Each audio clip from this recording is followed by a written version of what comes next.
PR being proportional representation. I've never really given it much thought or really understood or delved into it until this week. But, we've got this system of first past the post in this country whereby the representative in the seat, the person that wins the winning line, gets the most votes, wins. Okay, that's what you would expect in like the 100-yard dash or something like that. But when you look at all the different areas, all the different regions within this country where you've got differing population sizes, that first past the post system becomes disproportionate, where you see the number of votes that a party gets in an election against the number of seats they actually win off the back of those votes. It doesn't make any sense. None whatsoever. And I'll show you some of those figures in a minute. But one thing, that I want to make clear, and I had a look at again, do you know how many countries within Europe? All right, we're not part of Europe, but we're in that general geographical area, actually have some kind of proportional representation. Well, here's the figure. Of the 43 countries in Europe, 40 use some form of proportional representation. Now, proportional representation is about 2 or 3 different ways of doing it, but, I'll put the slide on there again. 43 countries in Europe, and 40 use some kind of proportional representation. They use it and it works. I think in the European elections as well, I think they used it. So there's something very wrong here. The other thing as well that really gets to me is the turnout in all the elections. If you have a look at the by-elections where we had Wellingborough and we had Rochdale, where George Galloway has recently lost his seat in the general election, the turnout was around the 60% mark. That's not 60% of the population of those places. That's 60% of the electorate in those places. So you had 40% that could have made a difference, and they didn't turn out. Why? You see where I'm going with this? Now, turnout is a funny thing in elections. It really is. Now, I want to show you this graph because this really brings it home. I'll make this full screen so we can see it. Now, this is a graph of the electoral turnout of all of the elections, and it includes the Brexit referendum, by the way, between 1918 and now. And you can see it's quite a mixed bag of results. Now, if we go all the way back to 1918, you can see that the turnout was 57.2%, very low indeed. Now, the obvious reason for that, 1918, it's the end of the First World War. So the turnout, naturally, is probably going to be a low one. And I expect, around the mid to late 1940s, probably a similar problem. Now, the part of the graph that interests me is this bit between 1992 and 1997. Now, we know who came to power in 1997, Tony Blair, 71.4%. In the next election, in 2001, the turnout dropped by 12%, just over the course of one election. And apart from a spike in 2016, which was the actual Brexit referendum, it's never risen above 70% since. Now, if you look at the election we've just had in 2024, 60% of the electorate didn't turn up, didn't vote.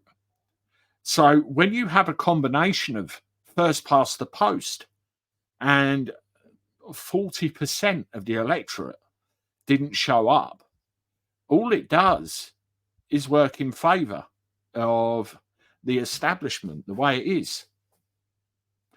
When I looked, 8 million people, 8 million didn't even register to vote correctly. So out of that 40% missing, 8 million didn't register to vote properly. Why? What was the reason? Didn't they want to? Were they disenfranchised? Or were they just ineligible for whatever reason? When I talk about numbers, I'm talking about those eligible to vote, those 18 plus.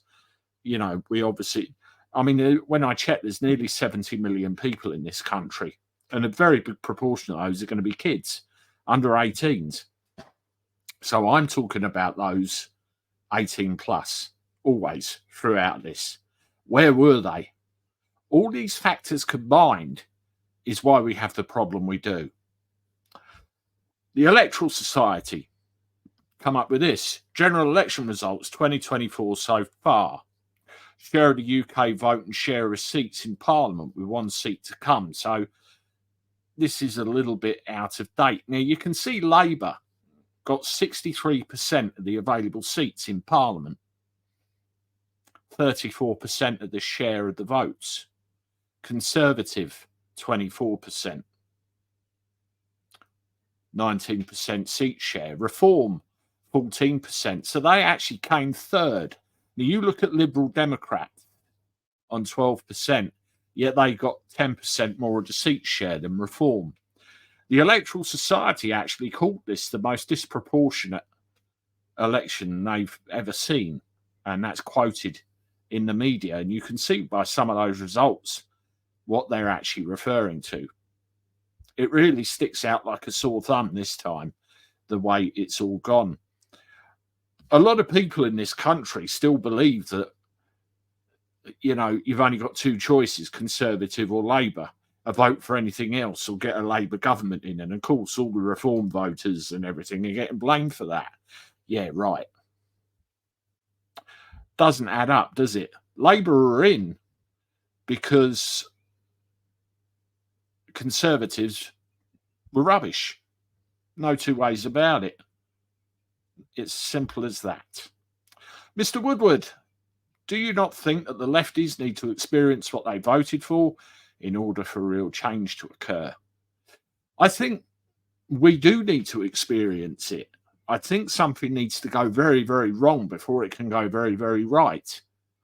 That's the lefties. That's everybody else. You know, we've got problems coming down the track. We have. And are we going to have to experience that before it gets good again? Very, very valid question.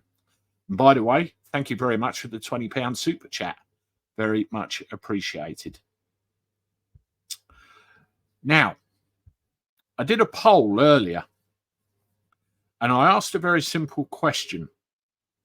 Do you think the electoral system in this country needs reform? Now, this poll, the age of it is this morning. That's when I put it out.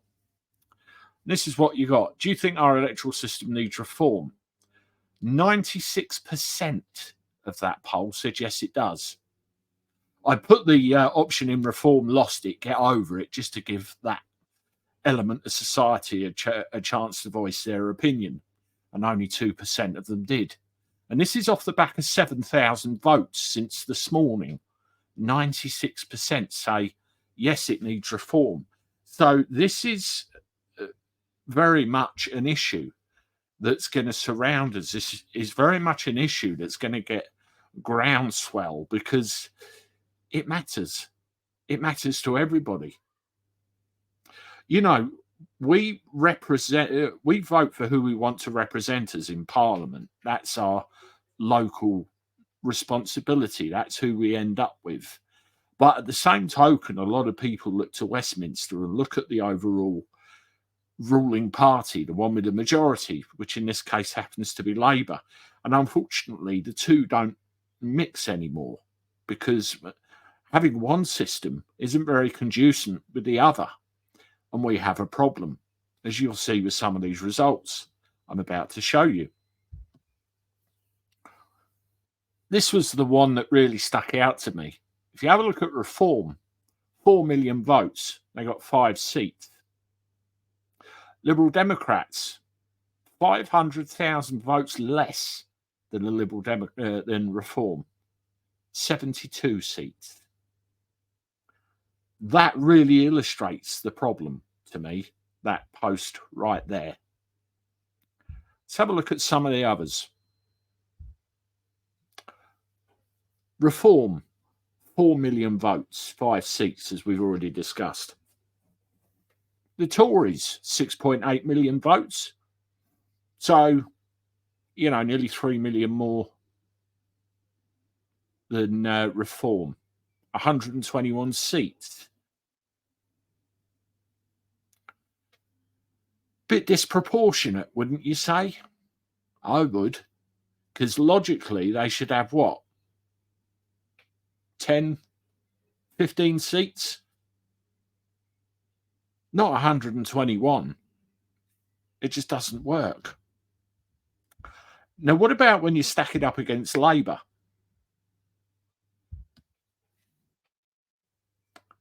Labour, 9.7 million votes, 412 seats. Reform, roughly half, and now only got 5 seats. Shouldn't Reform have a couple of hundred seats on that basis? No, they only got 5. You see how the system